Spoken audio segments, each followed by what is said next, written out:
সম্মানিত দর্শক, প্রপার্টি চ্যানেলে আমি রেজওয়ানুল ইসলাম আপনাদের আমন্ত্রণ জানাচ্ছি। দর্শক, আমি আজকে যে বিষয়টা নিয়ে কথা বলতে চাই, আপনার ইনভেস্টমেন্টকে সিকিউর করাটা আমাদের দায়িত্ব। আমরা সৎ পরামর্শ দেওয়ার চেষ্টা করছি, আমরা বিভিন্ন রেফারেন্সগুলোকে দিয়ে আপনাদেরকে সচেতন করার চেষ্টা করছি এবং এই সমাজে প্রতিদিন যা ঘটছে, যা আমরা জানি, যা আপনাদের সাথে প্রকাশ করার মতো আমাদের মনে হয়েছে, আমরা সেই বিষয়গুলোকে প্রতিবার আপনাদের সামনে নিয়ে আসার চেষ্টা করছি। এখন আমি যে বিষয়টা নিয়ে কথা বলার চেষ্টা করছি সেটাও একটা ফোন কল থেকে, এবং সেখানে যে সমস্যাটা উনি তুলে ধরার চেষ্টা করেছেন সেটা হচ্ছে যে একটা ল্যান্ড, এটা ডেভেলপার এবং ল্যান্ড ওনারের মধ্যে একটা জয়েন্ট ভেঞ্চারে চুক্তির মাধ্যমে কমপ্লিট হয়েছে।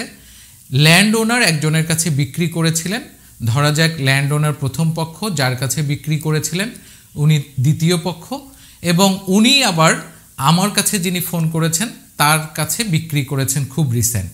তাহলে আমি ধরে নিচ্ছি যিনি আমার কাছে ফোন করেছিলেন তিনি তৃতীয় পক্ষ। এই তৃতীয় পক্ষ আমার কাছে বলার চেষ্টা করলেন যে উনি একটা রেজিস্টার্ড এগ্রিমেন্টের মধ্য দিয়ে, তার মানে এই ফ্ল্যাটটা উনি রেজিস্ট্রি করে নিয়েছেন এবং এটা নামজারিও হয়েছে, মিউটেশনও হয়েছে।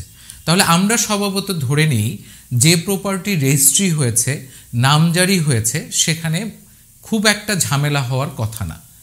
কিন্তু উনি বলছেন যে এই খুব রিসেন্ট ওনার কাছে 3টা ব্যাংক থেকে নোটিশ এসছে এই প্রপার্টিটা মর্টগেজ হয়েছে। এটা ভয়ঙ্কর একটা তথ্য আমার কাছে মনে হয়েছে যে আমরা রেজিস্ট্রি করেছি, নামজারি করার পরেও এটা একটা মর্টগেজ প্রপার্টি হিসেবে ডকুমেন্ট আসছে ব্যাংকের কাছ থেকে।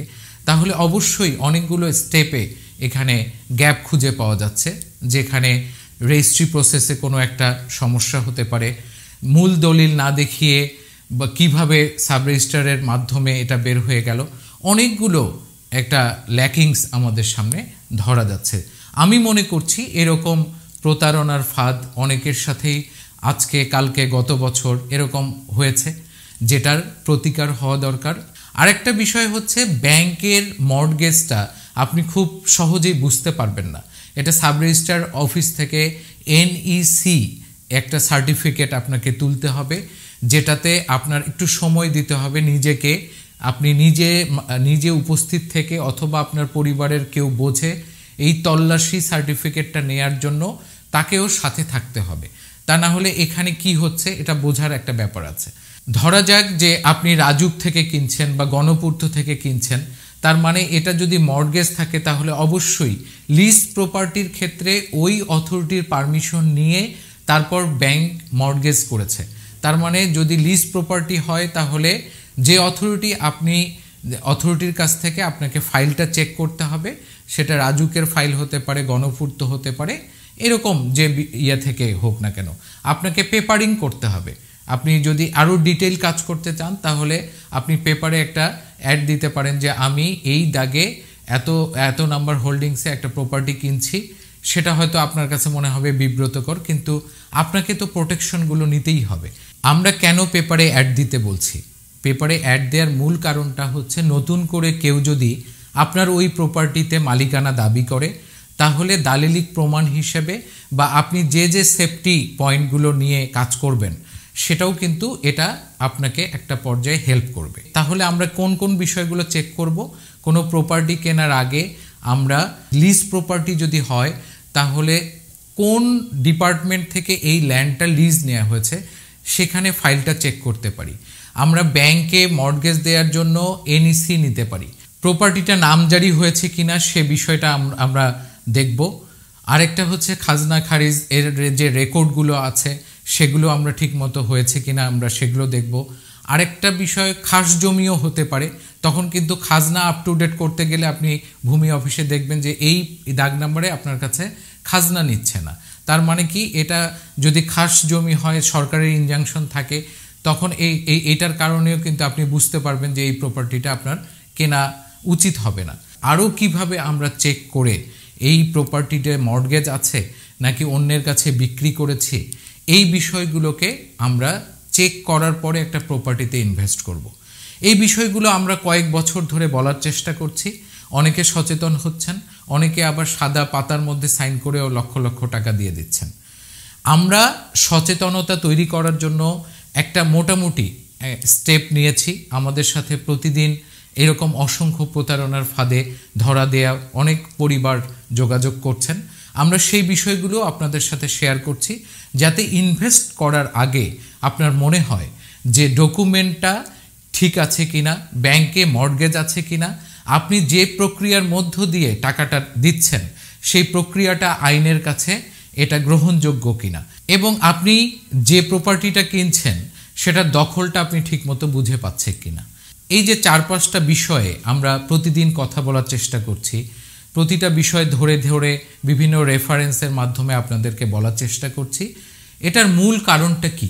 মূল কারণ হচ্ছে এত কিছুর পরেও প্রতিদিন অসংখ্য ফ্যামিলি কিন্তু এই ধরনের তাদের কষ্টার্জিত যে টাকাটা, অনেক ফ্যামিলির স্বপ্নগুলো যে ধূলিসাৎ হয়ে যাচ্ছে, এটা থেকে প্রতারণার ফাঁদ থেকে বের হওয়ার জন্যই কিন্তু এই প্রক্রিয়াগুলো সম্পর্কে আপনাদের সাথে শেয়ার করা।